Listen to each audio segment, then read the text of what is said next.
This is not a perfect film, it has flaws, both artistic and ethical. Artistically, there are places where it tends to drag, particularly after the killings of Sollozzo and McCluskey, and even more so after the killing of Sonny, although it recovers at the ending, which is a highly effective piece of cinema.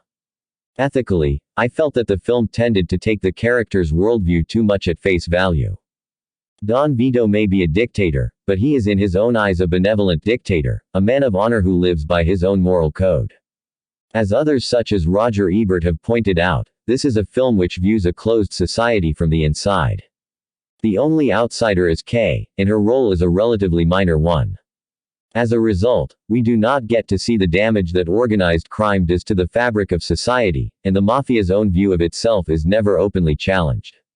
That is not to say, however, that the film is totally amoral. We do see that an ethos of taking revenge can spiral out of control and lead to unforeseen consequences, to the innocent as well as the guilty. This is particularly true of the scenes where Michael takes refuge in Sicily after killing Sollozzo.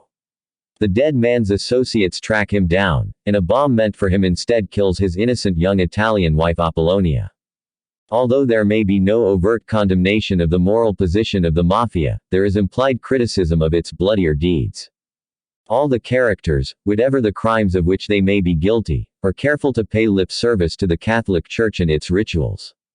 Throughout the film, indeed, throughout the trilogy as a whole, the traditional ceremonies of the church form a backdrop to various criminal activities. The Godfather begins with a wedding and ends with a baptism.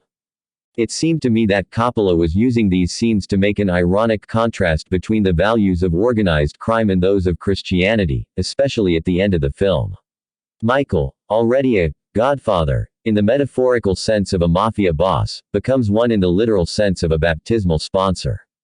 Shots of him taking vows on behalf of his godchild to reject the works of the devil are intercut with shots of his enemies being gunned down on his orders. Despite my reservations about this film, and although I personally would not have ranked it as my all-time favorite, there can be no denying that it is a film of great power and a milestone in the history of the cinema. 8/10.